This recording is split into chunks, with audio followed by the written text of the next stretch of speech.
The message she was never meant to see. Seattle, Washington, present day? I never thought a single notification sound could change everything. That tiny ding that came from her phone on a quiet Thursday night in our apartment. It still echoes in my head like it just happened yesterday. Her name's Emily. We've been together for almost 6 years, lived together for 4. I'm 32, a freelance UX designer, mostly working from home. She's 29, a nurse. She works nights sometimes, so our schedules rarely line up perfectly, but we made it work. At least, I thought we did. That evening was nothing special, or maybe that's what made it memorable. We were sitting on the couch, her head resting against my shoulder, Netflix asking if we were still watching. I remember looking at her and thinking how normal, how safe it all felt. I didn't know it would be the last time I'd ever feel that way about her.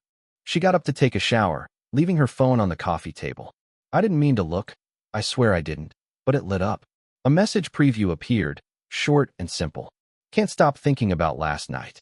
It was from a name I didn't recognize, Jason M. My first thought wasn't even suspicion, it was confusion. I assumed it was a coworker, maybe someone from the hospital. But the tone, thinking about last night, there was no way that was work-related. I didn't open it. I just sat there, staring at the phone, my mind racing through every possibility, every excuse I could make for her. Maybe it was a misunderstanding. Maybe it wasn't even her phone, but it was. The lock screen had a picture of us from last summer at Lake Chelan. I felt sick. The air in the room suddenly got heavier. I heard the shower start running in the bathroom. I could have checked the phone right then. She didn't use a passcode around me. I could have opened her messages, found everything, confirmed my worst fears in seconds. But I didn't. Instead, I just sat there with that sound, the shower running, my heart pounding, and the memory of that message burning into my mind. I told myself I'd wait, that I wouldn't jump to conclusions. When she came out, wrapped in a towel, her hair dripping, she smiled at me like nothing was wrong. She sat down beside me, leaned in, kissed my cheek, and asked if I wanted to order Thai or pizza. Her phone buzzed again on the table. She noticed it this time. Her eyes flicked toward it, then back to me. Too fast, too subtle, but I caught it. She quickly grabbed it, turned it face down, and laughed awkwardly. Sorry, work chat. They're short-staffed again, she said. I nodded. Rough week. Yeah, she said, avoiding my eyes. Can we not talk about work tonight? I wanted to believe her so badly. So I said sure, we could order Thai. She smiled, relieved. But something inside me cracked that night. Over the next few days, I tried to act normal, but everything felt different. The little things started to stand out. How she suddenly kept her phone on silent. How she started showering as soon as she got home. How she'd smile at messages and quickly lock the screen. I started keeping mental notes, like some pathetic detective in his own home. She wasn't the same, or maybe she was, and I was just seeing her clearly for the first time. On Sunday, she told me she had to cover an overnight shift. I kissed her goodbye at the door, watched her drive off, and then sat in the dark apartment, staring at the clock. Midnight. 1 a.m., 2 a.m. At 2:37, I opened her laptop, the one we shared for streaming and taxes. Her iMessages were synced. The first message I saw was from Jason M. Jason, you made it home okay? Emily, yeah, just showered. Still can't believe what happened. Jason, me neither. You have no idea how hard it was to stop myself from kissing you again before you left. Emily, don't say that. Jason, you didn't stop me last night. I froze. The words blurred in front of me. My hands started shaking, my stomach turning inside out. I wanted to close the laptop, to unsee everything, but I couldn't. My eyes kept scanning line after line, each one worse than the last. They met a month ago at her hospital. He was a new physical therapist. It started innocently, grabbing coffee after shifts, texting about work, complaining about management. Then, one night after drinks, they kissed. And then, apparently, it didn't stop there. She wrote things like, I don't know what I'm doing, and I love him, but you make me feel alive. Him. That's me. The one she loves. I felt like I'd been hit by a truck. 6 years gone. I didn't know what to do. I didn't even cry. I just sat there, numb, reading until the screen dimmed and went black. Then I heard the door unlocking. She was home early. I barely had time to close the laptop before she stepped inside. She looked exhausted, hair messy, wearing her scrubs, holding her coffee tumbler. Hey, she said softly. You're still up? Yeah, I said. My voice sounded foreign. She smiled faintly. Couldn't sleep? I shook my head. She put her bag down and walked over to me. She leaned in to kiss me. I turned my head. Her smile faltered. What's wrong? I looked at her for a long moment before saying anything. Who's Jason? Her face went pale instantly. That half-second of silence told me everything I needed to know. What? She stammered. Don't, I said quietly. Please, don't lie to me. Tears filled her eyes before she even tried to answer. I didn't mean for any of it to happen, she whispered. I laughed, a broken, bitter sound. You didn't mean to? You just accidentally fell into someone else's arms? She reached for me, but I stepped back. Please, she said, crying now. It's over. It was a mistake. I was so tired, and you were so distant lately, and… Don't, I said again. Don't you dare blame me for this. She broke down completely then, sobbing, saying she didn't want to lose me, that she loved me. But I couldn't even look at her. I walked past her, grabbed my keys, and left the apartment. The last thing I remember before slamming the door was her voice, desperate, trembling. Please, don't go. We can fix this. But I didn't believe her. Not anymore. The message she was never meant to see. The night air hit me like a wall as I stepped out of the building. Seattle was cold for late spring, damp, gray, and the kind of cold that seeps into your bones. I didn't care. I walked without direction, letting the city's hum wash over me while my mind replayed everything I'd just seen. Every single word on that screen, every lie hidden beneath the routines of our 6 years together. I ended up at a 24-hour diner near Capitol Hill, the kind with neon lights buzzing softly and the smell of greasy coffee hanging in the air. I slid into a booth, still in my work hoodie, feeling like a stranger in my own life. The waitress, a middle-aged woman with dyed hair and rings on every finger, handed me a menu. I didn't look at it. I didn't want to eat. I just sat there, staring out the window at the rain, thinking about how carefully I'd built my life with her. I thought I knew her, her favorite songs, the way she laughed at my terrible puns, how she always took the window seat when we flew anywhere. But apparently, I only knew the version of her that she wanted me to see.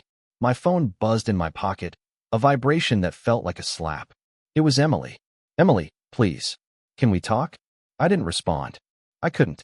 Every message she sent after that, pleading, apologetic, desperate. I read, deleted, and tried to convince myself I was doing the right thing by ignoring her. But each message burned a little hole in my chest. I wanted to scream at her, but I also wanted her to explain everything. Hours passed. I barely noticed the sun rising behind the gray clouds. By the time I finally left the diner, my hoodie soaked through from the drizzle outside. I felt hollow. I wandered aimlessly, every familiar street corner in Seattle now, tainted with the image of her face as she cried, begging me to believe her. I ended up on the waterfront, the Space Needle looming in the distance, its tip hidden in mist. The water was dark, and the ferries cut across silently, leaving white trails that faded quickly into the gray. I sank onto a bench, exhausted and numb, thinking about the first time we met. It was a small coffee shop near the University District. She was reading a medical journal, glasses sliding down her nose, and I thought she looked impossibly intelligent and impossibly out of my league. I accidentally spilled my coffee on her bag. She laughed, not angry, and that laugh, light, easy, completely unguarded, made me forget everything else. That memory hit me like a punch. I remembered why I loved her so deeply, why I stayed with her through years of arguments, relocations, and the mundane torture of adult life. And now it felt like all of that had been a lie, or maybe just the version of the truth she allowed me to see. The next day, I didn't go to work. I stayed in the apartment we shared, sitting in the living room while Emily slept off her night shift. I watched her quietly, the way the morning light hit her hair, the faint crease between her brows. My heart ached in ways I didn't know were possible. By noon, I couldn't handle it anymore. I grabbed her laptop, the one she hadn't locked this time, and opened the messages again. I knew I shouldn't, but I needed to understand everything before I could confront her. The thread with Jason had grown. Over the past few weeks, it seemed they'd met secretly after her shifts, sent photos to each other, shared things about their lives that she hadn't shared with me. They weren't just having an affair. They were building a small parallel life behind my back. There was a line she wrote that crushed me entirely. I feel guilty, but when I'm with him, I forget all the things I've wanted from you for so long. I slammed the laptop shut. The apartment felt suffocating. Everything around me. Our couch, the framed photos on the walls, the little succulent she loved on the windowsill, suddenly looked foreign, taunting me with memories that now felt contaminated. I knew I had to confront her, but the thought of doing it terrified me. I wanted her to cry, to beg, to show she was human and flawed, but I also feared that seeing her face, hearing her voice, would unravel me completely. When she returned that evening, there was a heaviness in the air that neither of us could shake. I was sitting on the couch, staring at the window, and she walked in with a bag of groceries. She paused when she saw me. "Hey," she said softly. I didn't let her finish. I stood up, hands trembling slightly. "We need to talk," I said, my voice steadier than I felt. She looked down, biting her lip. "I know," she whispered. I led her to the kitchen, where the fluorescent light felt too bright, too exposing. I placed her phone on the counter, face up, without a word. She looked at it, and then back at me, her eyes wide. "You saw it," she said quietly. I nodded. "All of it." Her shoulders slumped. I wanted to tell you," she said. "I just didn't know how. I thought I could fix it before it hurt you." "You didn't fix anything," I said, my voice shaking now. "You hid it. For months. Every time I thought we were growing closer, you were." I swallowed, trying to keep my composure. "You were somewhere else, with someone else." She reached for my hand, but I pulled away. "Please," she whispered. "Let me explain." I wanted to hear her explanation. I wanted to hate her and love her all at the same time. But my heart felt split in two, the trust we'd built over years shattering in a single moment. "I don't know if I can," I said finally. "I don't know if I want to." That night, I left the apartment again, walking the rainy streets of Seattle with no destination. I ended up at a small park near Lake Union, the water still and dark under the city lights. I sat on a bench and let the tears come this time, the first real release since discovering the messages. I thought about all the moments we'd shared, the late-night drives, the lazy Sundays, the way she smiled when I made a stupid joke about my cat. And I realized that those memories, as real as they felt, now had a shadow over them. A shadow I couldn't ignore. I pulled out my phone and stared at it. Part of me wanted to call her, tell her I still loved her, that we could work through it. But another part, a louder, angrier part, said she had already made her choice. I walked back to the apartment hours later, soaked through, heart aching, mind racing. When I opened the door, she was sitting on the couch, waiting, not pleading, not crying, just sitting there, like she was exhausted from everything she had done. I didn't know what to say. She didn't either. And in that silence, the distance between us became clearer than ever. The message she was never meant to see. The following days were a blur, like I was moving through someone else's life. Seattle kept raining, the gray drizzle falling constantly, reflecting how I felt inside. I went to work but couldn't focus. Every project, every wireframe, every client email felt meaningless. I kept checking my phone, expecting a message from Emily, hoping for some kind of explanation, a crack in the wall she'd built around herself. But nothing came. When I finally got home, the apartment was eerily quiet. Emily was at work, night shift again. The silence that used to feel comforting now screamed at me. I walked from room to room, touching the things we had once shared. Her coffee mug on the counter, the stack of books by the sofa, the blanket she always tossed across the couch. Every familiar item now carried the weight of betrayal. I sat at the kitchen table, staring at the space where we always ate breakfast together. I imagined her there, smiling, talking about her day. And then I remembered the messages again. The words she had written, the touch she had given someone else. I wanted to scream. I wanted to break something. But I didn't. Instead, I opened a notebook I'd kept on my desk, the one I used for sketching ideas, and I wrote. I wrote about her, about me, about the life we had built and the lies that had crept in unnoticed. I wrote until my hand ached and the page was filled with messy, jagged letters. Writing was the only thing that made sense. By the end of the week, I realized I couldn't avoid it any longer. I had to see her, to confront the reality of what had happened. I called her while she was on break at the hospital. Her voice was tired, soft, almost fragile. "Can we talk tonight?" I asked.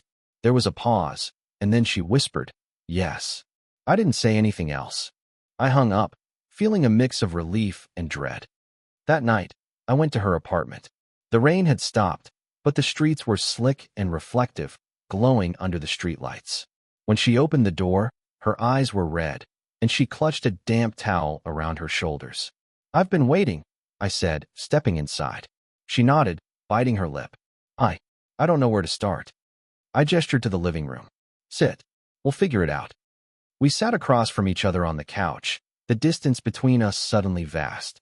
I could see her trembling slightly, her hands clasped together. Jason and I," she started, her voice breaking. "It didn't mean anything at first. It was just a stupid mistake one night." "You didn't just kiss him one night," I interrupted, my voice low. "You've been talking to him, meeting him. You've been hiding him from me for months. That's not a mistake." Tears spilled down her cheeks. I know it's wrong. I've never felt this way before, not with you or anyone. And I hate myself for it." "I don't understand," I said. "We've been together 6 years. I thought we were happy. I thought I knew you." She shook her head. You do. But I was lonely too, in ways I didn't tell you. And then he came along, and it just happened." I felt anger bubbling up, and then something else, sadness, despair, disbelief. I wanted to believe her, to forgive her, but my heart was screaming that I couldn't. Not yet. Not until I understood why. We talked for hours. She told me everything. How it started, how it escalated, the lies she had told herself to justify it. She cried, begged, explained, and still I couldn't let myself reach for her. Every word she spoke was soaked in regret, but the damage was already done. By the time the sun began to rise, we were both exhausted, emotionally drained.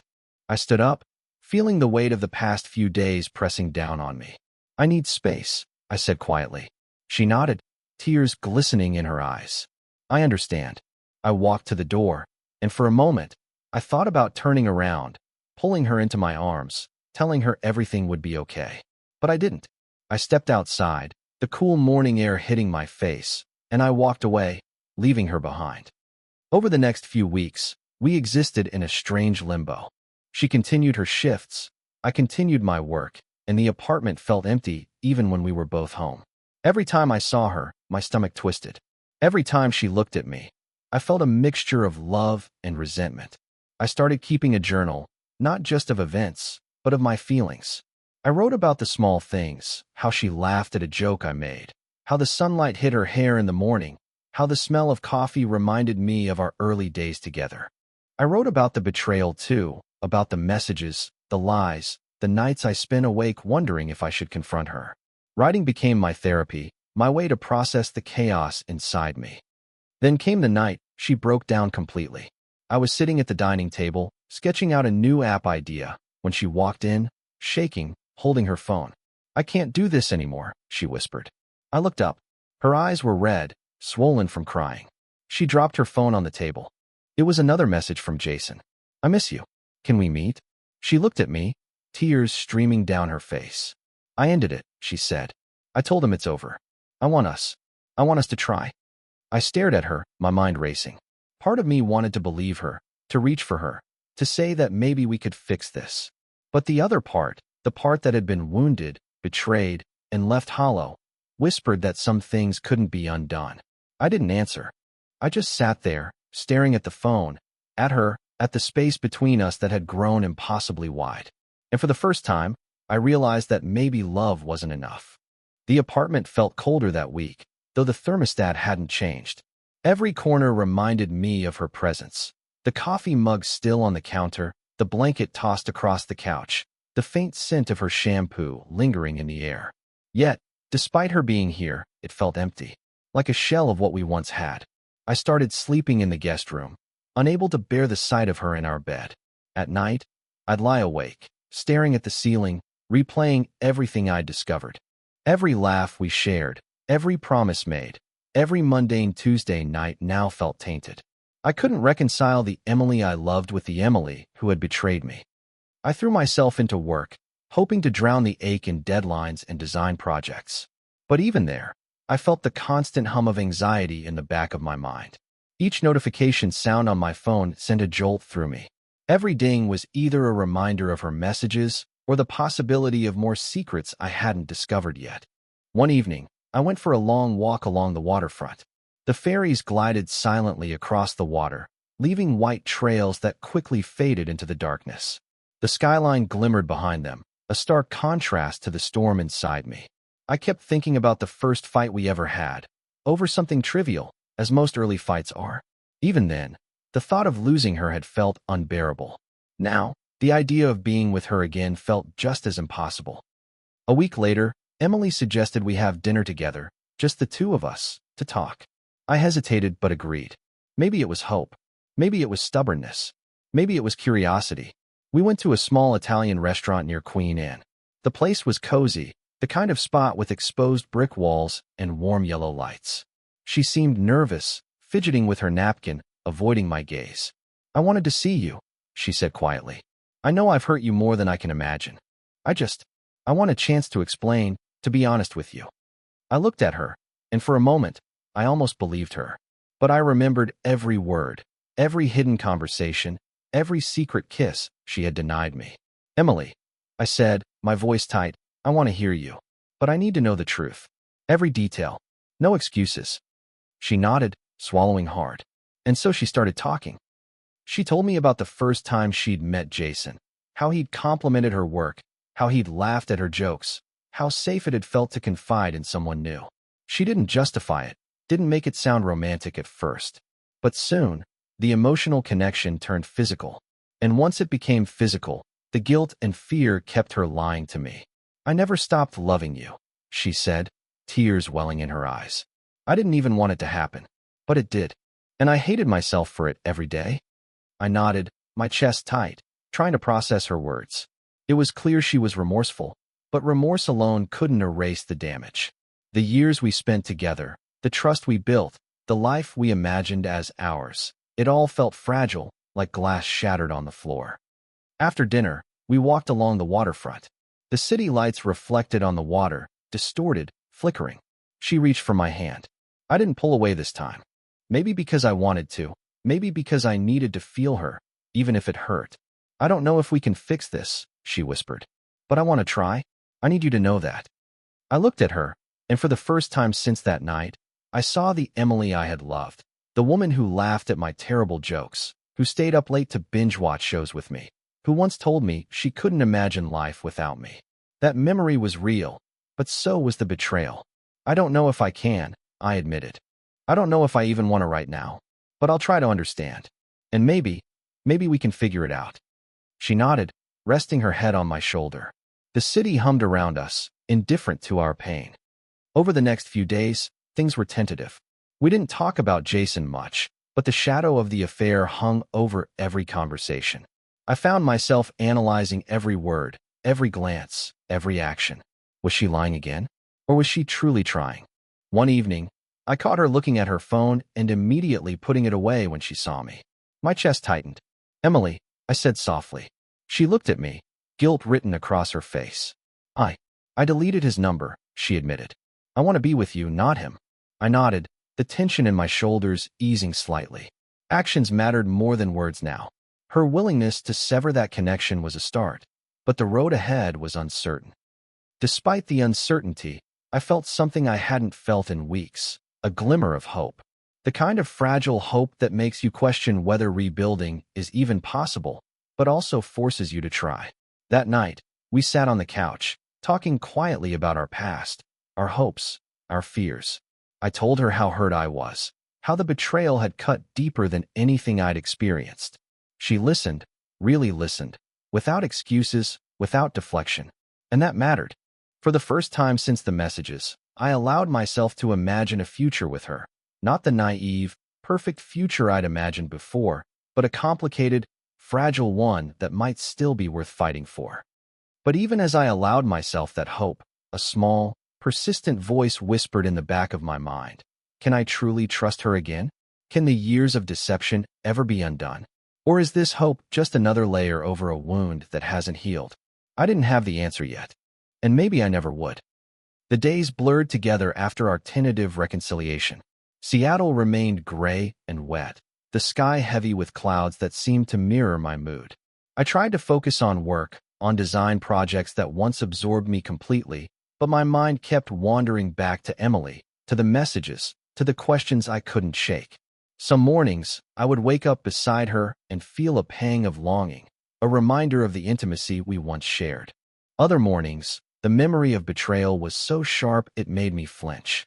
It was like standing in a room full of mirrors, each reflecting a different version of our life together, and none of them aligned. We established a fragile routine. She tried to rebuild trust slowly, leaving her phone on the counter when I was around, answering my questions honestly, and even sharing moments of her day unprompted. I wanted to believe her, to let go of the anger, but each smile, each laugh, each casual touch felt like a test of whether I could forgive. One evening, she suggested we cook dinner together. It had been months since we'd done something like that.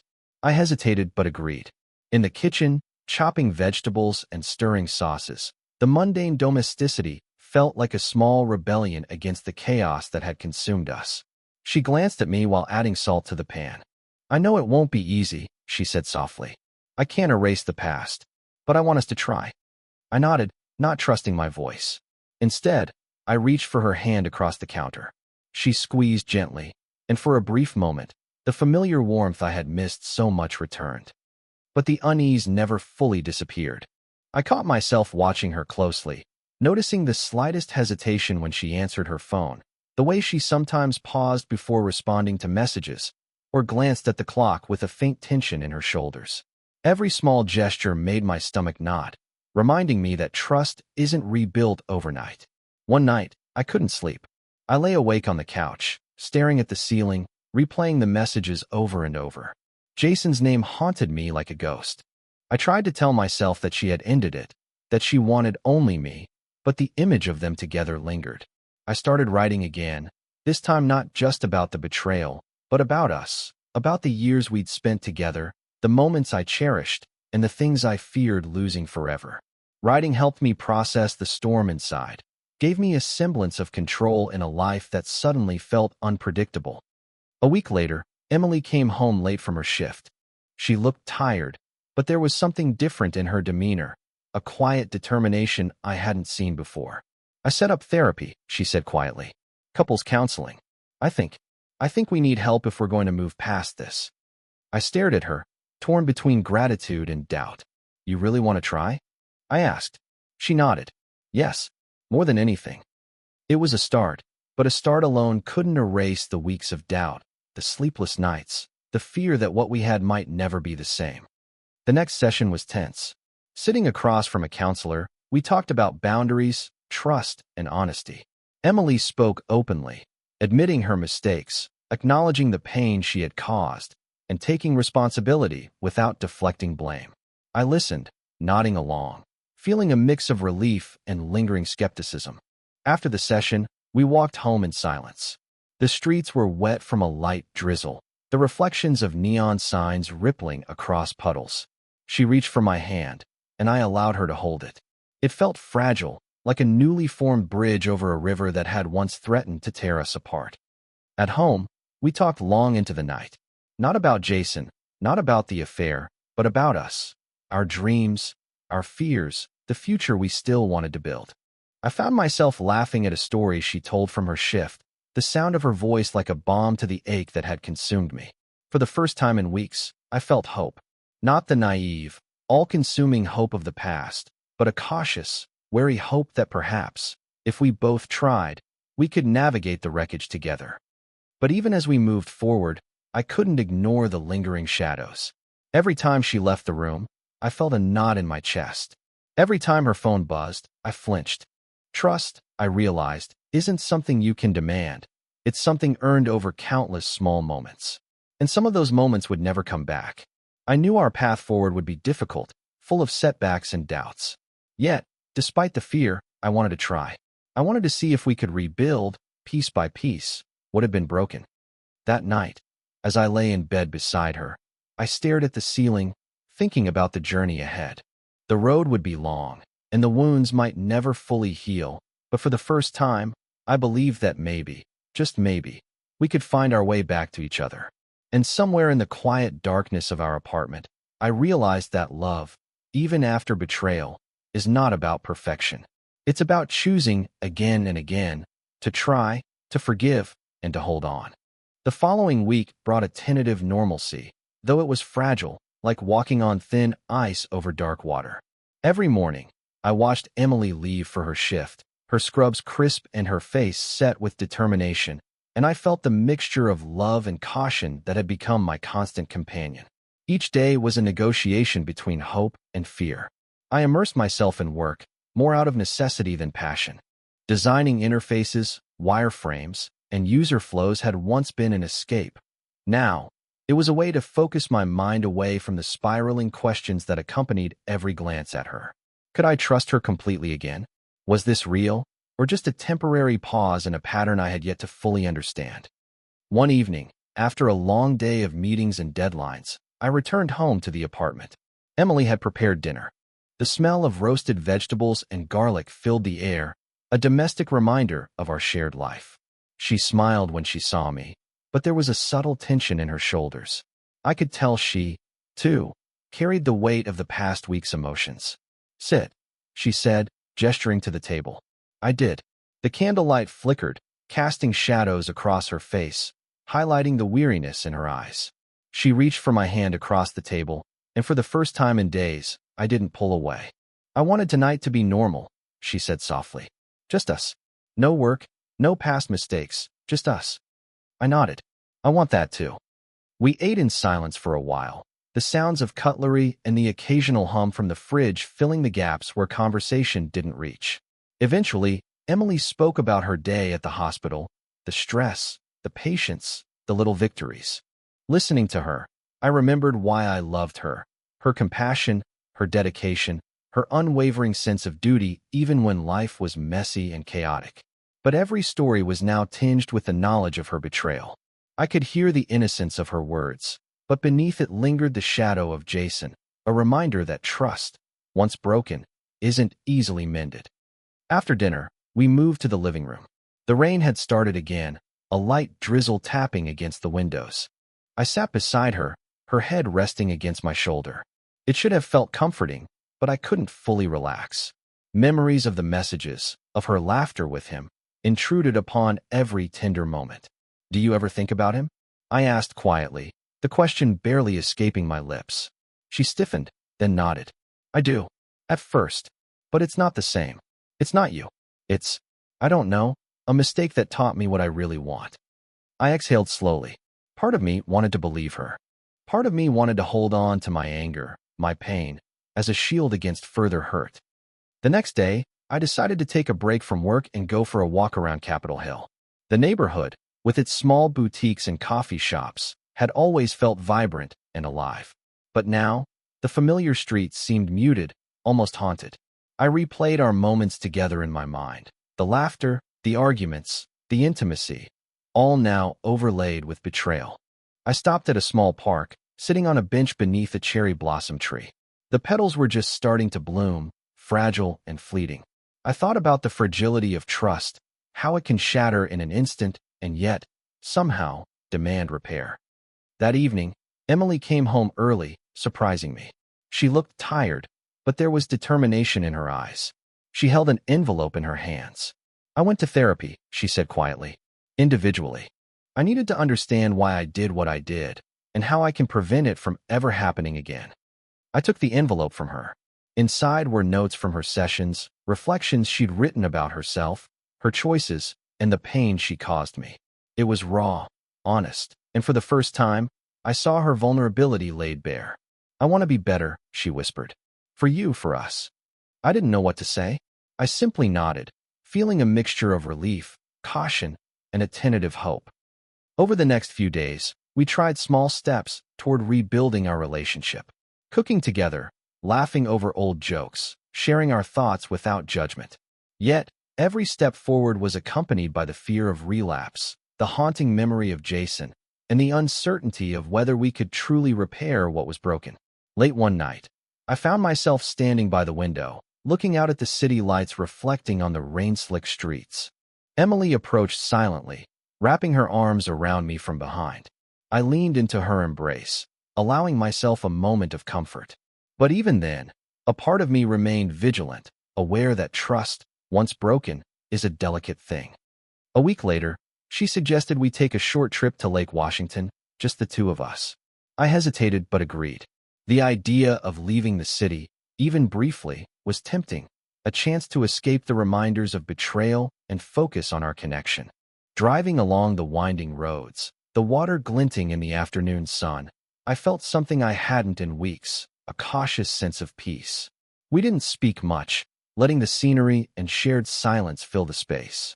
Yet, I couldn't shake the memory of that first message I had seen, the one that had set everything in motion. As we arrived at a quiet dock, I stepped out of the car and took a deep breath of the crisp, fresh air. Emily joined me, her hand brushing against mine.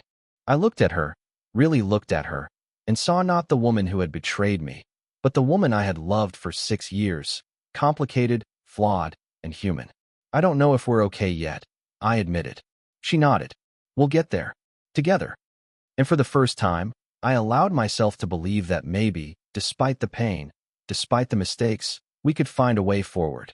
The days after our trip to Lake Washington were quieter, but not without tension. The lake had offered a temporary reprieve from our fears, a momentary illusion that maybe the past could be forgotten. But returning to Seattle brought back the reminders of reality. The apartment, the work, the messages that had started it all. Emily seemed determined to prove herself. She started leaving notes for me around the apartment, small gestures, but meaningful. A sticky note on the coffee maker. Made your favorite coffee. Hope it helps your morning. A folded piece of paper by my desk. Thinking of you, even when I can't find the words. I didn't know if I should feel comforted or suspicious. It was hard to separate the genuine attempts at reconciliation from the fear that it was all a mask. One afternoon, I came home early from work to find her sitting cross-legged on the couch, laptop open, a spreadsheet of schedules, plans, and appointments on the screen. I thought maybe we could plan a little getaway, she said, looking up at me with hopeful eyes. Just a weekend, somewhere quiet, somewhere we can reconnect. I felt a tug in my chest, a mix of hope and hesitation. Where? I asked cautiously. Cannon Beach, she replied softly. It's beautiful this time of year. No distractions, just us. I nodded. The thought of sand beneath our feet, the sound of waves crashing, and the chance to be alone together again appealed to me. But there was still a knot in my stomach, a reminder that healing wouldn't happen overnight. That evening, we cooked dinner together again, the familiar routine slowly becoming comforting rather than tense. Emily laughed at a joke I made, and for a fleeting moment, it felt like things might be normal again. But when I caught a glimpse of her phone, lying face down on the counter, my pulse quickened. Emily, I said, trying to keep my voice steady. No secrets, remember? She nodded, reaching for the phone and holding it up. No secrets. Deleted his number, blocked him on everything. I mean it. I exhaled slowly. Actions mattered more than words, and this was a tangible sign of her commitment. Yet, even with this reassurance, the lingering fear persisted. Trust, I realized, wasn't something you could rebuild with a single gesture. It was a mosaic of actions, repeated over time. A few days later, we took the drive to Cannon Beach. The clouds hung low over the horizon, and a soft drizzle kissed the car windows, but the mood inside the vehicle was lighter than it had been in weeks. The rhythmic sound of rain on the roof and Emily's occasional commentary about the scenery helped to ease some of the tension. Upon arrival, the misty beach stretched out before us, waves rolling lazily onto the sand. We walked in silence, side by side, the cold sand squishing between our toes, the salty air filling our lungs. This is nice, I said quietly, breaking the silence. She smiled. I thought you'd like it. And for a moment, the weight of the past seemed to lift, replaced by the simplicity of the present moment. Two people walking along a beach, disconnected from the chaos of betrayal and heartache. We rented a small cabin nearby, rustic but comfortable. That night, we cooked together, laughter occasionally breaking through the heavy air. We drank wine, talked about memories from our early days, and even joked about our worst dates. It was the first time in months that I felt a sliver of what I used to feel: connection, intimacy, and trust, however fragile. Yet, beneath the laughter and the cozy moments, a quiet voice reminded me of what had happened. I couldn't ignore it entirely. The fear that this peace could be disrupted by a single slip, a single word, or a single temptation lingered like a shadow. The next day, we walked along the beach at sunrise. The sky was painted in soft hues of orange and pink, and the water shimmered as the sun rose slowly over the horizon. Emily reached for my hand, and I allowed her to hold it. "I don't want to lose you again," she said, her voice barely above a whisper. "I don't want to lose us," I replied honestly. The waves lapped at our feet, erasing footprints as quickly as we made them. I realized that was what our relationship felt like now. Fragile, fleeting, but still capable of leaving a mark if we were careful, deliberate, and committed. That evening, back at the cabin, we talked about our future. Emily suggested therapy sessions together, continuing the work we had started back in Seattle. I agreed, feeling a cautious optimism. I knew there would be setbacks, arguments, moments of doubt, but the desire to rebuild was mutual. For the first time, I allowed myself to consider the possibility that we could survive this. That trust, while damaged, could grow stronger if nurtured carefully. As we settled in for the night, the storm outside had cleared, leaving the beach serene and quiet. Emily leaned her head against my shoulder as we watched the dark waves glisten under the moonlight.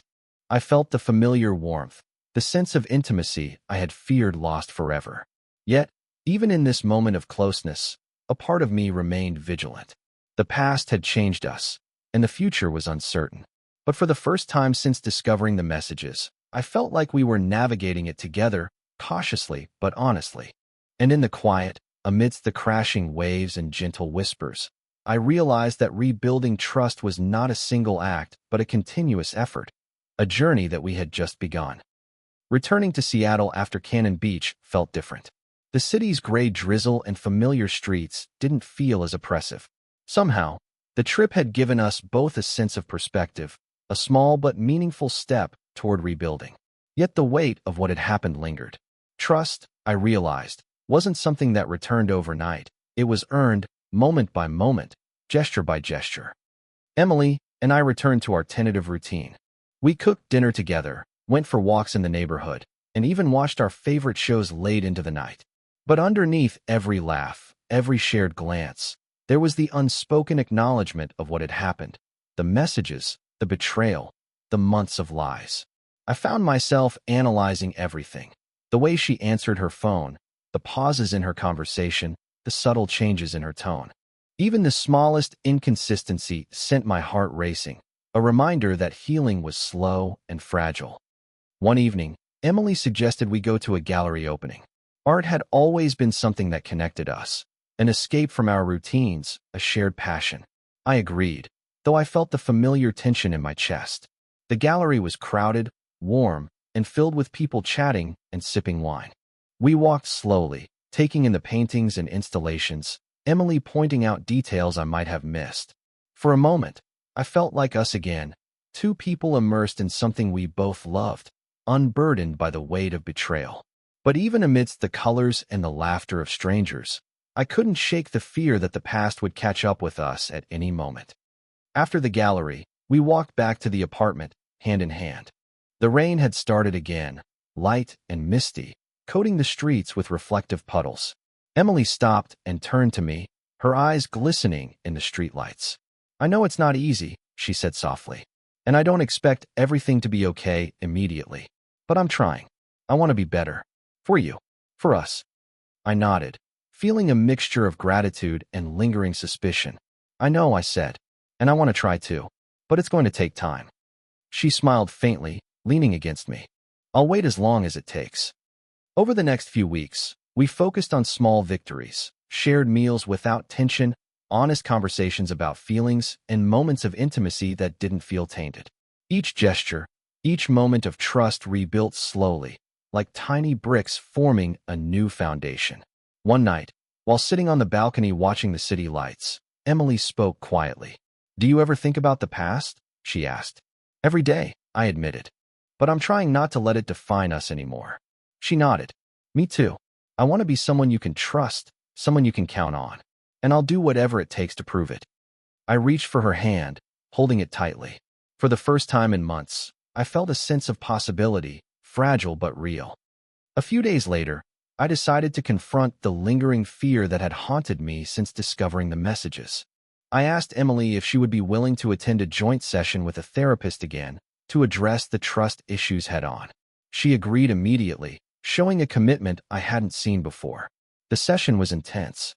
We revisited the betrayal, discussed boundaries, and explored ways to rebuild intimacy without fear. Emily spoke honestly, owning her actions and expressing regret without excuses. I listened, allowing myself to express anger, disappointment, and vulnerability, emotions I had kept bottled up for months. By the end of the session, we were both exhausted but lighter, as if confronting the darkest part of our history had lifted some of the weight from our shoulders. In the days that followed, small gestures became our language of healing. Emily left notes in my jacket pocket, made my favorite coffee, and shared moments of her day without prompting. I responded with openness, sometimes reaching for her hand, sometimes sharing thoughts I had kept to myself. We weren't fully healed. The past still lingered, and every now and then, doubt crept in. But for the first time, it felt like we were walking forward together rather than existing in parallel worlds of pain and regret. One rainy evening, as we sat on the couch, Emily rested her head on my shoulder. The room was quiet except for the soft patter of rain against the window. "I know it won't be easy," she whispered. "And I know the past will always be a part of us. But I want to be with you. Truly with you." I held her tighter, feeling the warmth of her body and the fragility of our rebuilt trust. "I want that too," I said. "And we'll take it one day at a time." For the first time in months, I felt a sense of fragile peace. We had a long road ahead, but maybe, just maybe, we could navigate it together. By the time autumn arrived in Seattle, the days were shorter, the rain more persistent, and the city cloaked in a soft gray melancholy. Yet, despite the weather, something had shifted between Emily and me. The small, deliberate steps we had taken to rebuild trust were beginning to form a fragile rhythm, a pattern of hope amidst the lingering shadows of betrayal. Work became both a refuge and a distraction. I buried myself in design projects, deadlines, and client meetings, but my thoughts often wandered back to Emily. Not with suspicion this time, but with cautious curiosity. Each time I returned home, I looked for the small signs that she was trying. The notes, the coffee, the quiet gestures of consideration. They weren't grand acts of redemption, but they mattered. One evening, after a particularly draining day, I returned to find Emily in the living room, sketching in her notebook. The soft glow of the lamp illuminated her focused expression, her hair falling loosely over her shoulders. She looked up and smiled when she saw me, and in that moment, I remembered why I had loved her so deeply in the first place. We had been careful with intimacy, allowing it to develop naturally rather than forcing it. The first few nights after our return from Cannon Beach were tentative, filled with small touches and gentle words. Slowly, I allowed myself to feel again, to connect with her physically without the nagging fear that I was reopening wounds. One night, we shared a quiet dinner at home, the kind of meal that felt ordinary but extraordinary all the same. As we laughed over a clumsy attempt at homemade pasta, I felt the weight of months of doubt lift, even if just for a few moments. The following weekend, we went for another short trip, this time to a small cabin in the Cascades. The mountains were dusted with early snow, and the air was crisp and clean. We hiked together, side by side, sometimes in silence, sometimes sharing stories and memories. The quiet of the mountains seemed to strip away the city's distractions and the lingering tension, leaving only the two of us, struggling but together. On the final night of our trip, Emily brought out her guitar, something she hadn't done in months. She played softly, the melodies filling the cabin, echoing in the small space, and for the first time in a long while, I allowed myself to believe that healing was possible.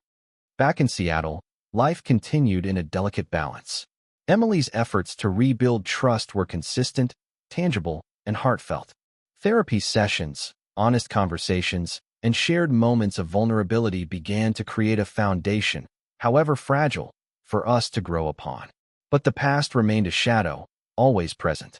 I found myself occasionally replaying the messages, the image of her with Jason, the betrayal that had shattered my sense of security. Sometimes, the fear of relapse crept in, the thought that trust, once broken, could never fully be restored. One rainy evening, Emily and I sat on the balcony, wrapped in blankets, sipping tea. She rested her head on my shoulder, her hand in mine. I'm scared too, she admitted quietly. Scared that I'll mess up again. Scared that you'll stop trusting me. I nodded, holding her closer. I'm scared too, I said. But I want to try, and I think we're getting there. She smiled faintly, the kind of fragile smile that spoke of hope but acknowledged the fragility of our progress. Over the following weeks, small victories accumulated. Shared meals without tension, laughter over private jokes, and moments of closeness that weren't tainted by fear. Each act, each choice, slowly chipped away at the distance that betrayal had created. Yet, even in these moments of progress, I remained vigilant. Trust, I realized, wasn't something you could demand or assume.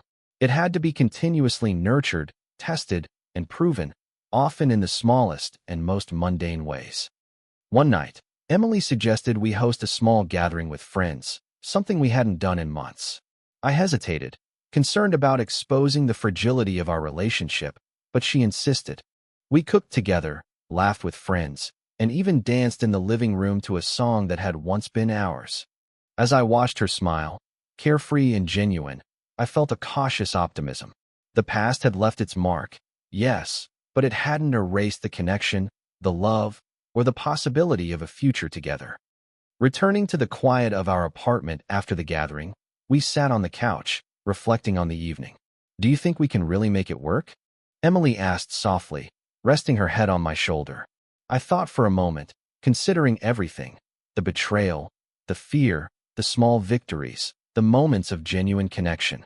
I don't know, I admitted, but I want to try, and I think we can, if we keep being honest, patient, and present for each other. She nodded, squeezing my hand. Then let's keep trying. Together. And in that quiet moment, I allowed myself to believe, cautiously, carefully, but sincerely, that maybe, despite everything, we could survive the storm and find our way back to each other. By the time autumn arrived in Seattle, the days were shorter, the rain more persistent, and the city cloaked in a soft gray melancholy. Yet, despite the weather, something had shifted between Emily and me. The small, deliberate steps we had taken to rebuild trust were beginning to form a fragile rhythm, a pattern of hope amidst the lingering shadows of betrayal. Work became both a refuge and a distraction. I buried myself in design projects, deadlines, and client meetings, but my thoughts often wandered back to Emily. Not with suspicion this time, but with cautious curiosity. Each time I returned home, I looked for the small signs that she was trying. The notes, the coffee, the quiet gestures of consideration. They weren't grand acts of redemption, but they mattered. One evening, after a particularly draining day, I returned to find Emily in the living room, sketching in her notebook. The soft glow of the lamp illuminated her focused expression, her hair falling loosely over her shoulders. She looked up and smiled when she saw me, and in that moment, I remembered why I had loved her so deeply in the first place. We had been careful with intimacy, allowing it to develop naturally rather than forcing it. The first few nights after our return from Cannon Beach were tentative, filled with small touches and gentle words. Slowly, I allowed myself to feel again, to connect with her physically without the nagging fear that I was reopening wounds.